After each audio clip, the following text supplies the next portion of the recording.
What's up YouTube, Jeff back again today, another very exciting Samsung video for you guys. Today we have a review of the Galaxy Z Fold 5 after 2 months of use. I've been using this phone now for around 2 months and I have some thoughts on it. So I figured I'd share them with you guys. You guys know I don't really do phone reviews in the traditional sense. I mainly just use the phone as my daily driver and then give some experiences. Phone reviews are so saturated on YouTube and you guys watch me for update stuff and all that kind of stuff. But people sometimes still want to hear my thoughts on the phone, so that's what we're going to do today. Before we get started, I do want to thank my son Jonathan. He always gives us an animal to hang out. Today we have the sea turtle over here. You guys can see, really appreciate him always hooking us up with something to hang out in the video.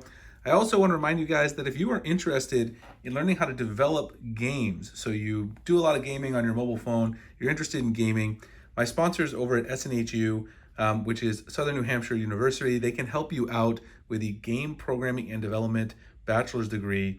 You can see right here the information. All you've got to do is go to my link, snhu.edu/Springer. Sign up here, you put in your first name, your phone, your email, and fill out some information and get some full information on the program. One of the things that's great about snhu.edu is that you do get this great opportunity to do the process online. You can do it on your schedule and do something that you're really passionate about. And I'm really happy that they are partners with the channel. You can see there some of the facts about this particular degree, and you can go to the link snhu.edu/Springer to check out more details and sign up for some information today to jumpstart your career.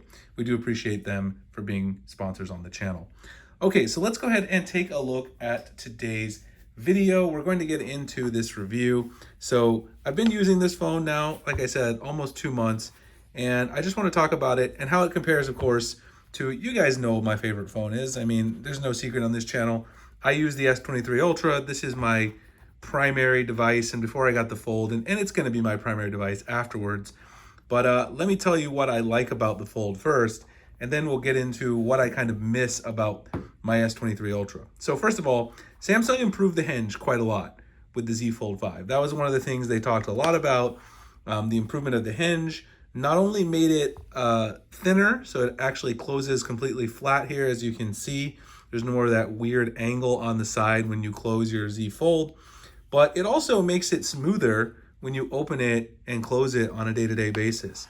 I find it nice and smooth, and it's a lot easier to kind of open and close, and feels better, feels more premium in the hand when you're utilizing the phone. The other thing I will say is that this is kind of a placebo thing. In the beginning, I thought that the crease was a little bit less, but that's not the case. The crease is pretty much the same as before, and the crease does get more visible over time as you fold and unfold the phone. That's just the way it is. Every other Fold I've had every generation of the Fold from the beginning, and they're always going to be a little bit more of a crease in the end of the life of the device when you upgrade than there was in the beginning. There's just no doubt about that. But overall, I think Samsung did a great job with upgrading the form, the fit, the finish. The big complaint I have, of course, which I made when the phone came out, is that I still think that the front cover display is way too thin.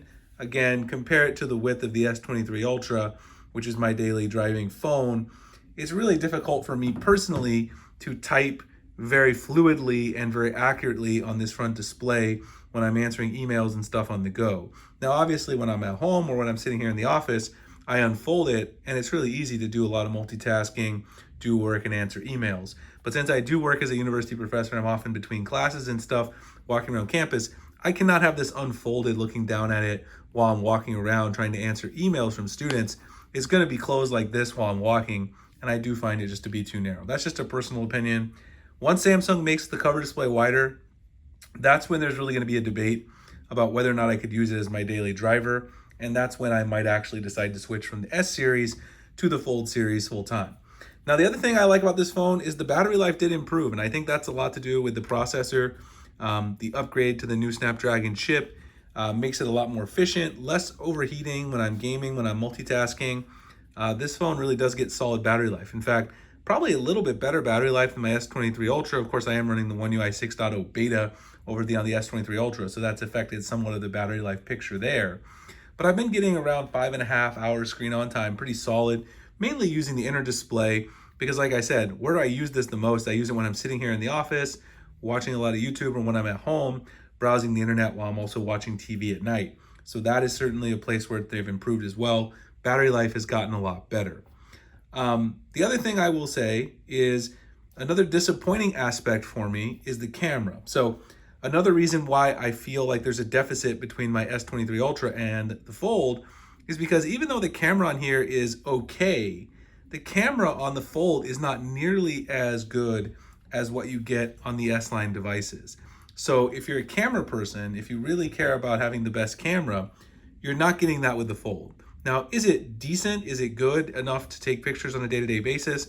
If that's not your main concern on your phone, if you don't care as much about the camera as other things, then of course that's not a huge deal. But it is kind of a deal to me because I do take a lot of pictures, especially of my son. Now that I have kids, take a lot more photos of the family. And so I do find it to be a little bit of a deal breaker carrying on a day-to-day basis because the camera is just not quite up to par with the S23 Ultra. And I also miss the extra zoom that we get from the periscope on the S23 Ultra as well, which we don't have on the Fold. Samsung really needs to bring true flagship cameras to the Fold as well in order to make me decide that I'm going to switch from the S line to the Fold as my daily driver. Software obviously has been great. I think they've made some huge improvements on 5.1.1. Love the stuff they've done with the taskbar down here. Made it really nice and easy to multitask and everything that you can do from the taskbar. Samsung kind of innovated that before anyone. Obviously, later on we had, of course, Google and them trying to make it, easy to use as well in the Pixel Fold. But on Samsung, you can still do way more than you can do on any other device. Now you can do multitask with 3 apps at one time. You can go top and bottom or side to side. On the Pixel Fold, you can only do side to side easily from the taskbar.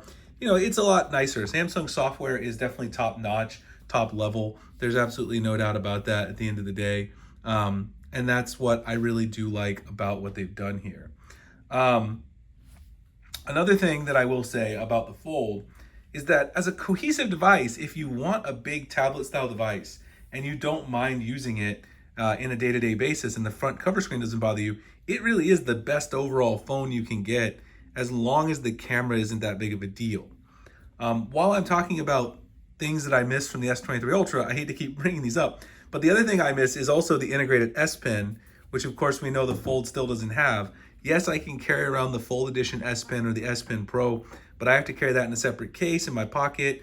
Of course, Samsung did make the S Pen case, which I do have. I just don't like it as much as the leather case, so I haven't been carrying it. But then you can carry that on the back. But it still does add some bulk, some width to the phone. So that also is very, kind of difficult, kind of a deal breaker for me because I use the S Pen a lot for my day job. And that makes it difficult for me to carry it on the day-to-day basis.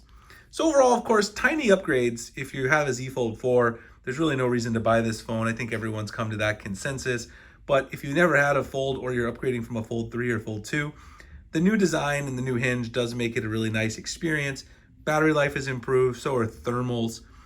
For me to switch from the S line, it's going to have to be a wider cover screen, better cameras. Those are the two main things. And hey, if they can integrate the S Pen in there, I think that's going to be really hard to do given the space constraints with a foldable. But if they could, that would also get me fully on board. Anyway, those are my thoughts after using it for a couple of months. Like the phone. It's still, though, going to be relegated to my sitting on the couch at home phone or using it in the office for videos and productivity. Not going to be the phone I carry on a day-to-day basis when I'm on the go. If you guys enjoyed the video, like, comment, subscribe, hit the notification icon for future videos like this. Again, if you guys are interested in getting a jump start on your career in game programming and development, if you love gaming, you love mobile gaming, check out the sponsors, snhu.edu/Springer. Get information today on the game programming and development bachelor's degree from SNHU. Check that out. We do appreciate them for being sponsors on the channel. Appreciate you guys for watching the video. I'll see you in the next one. Thanks a lot.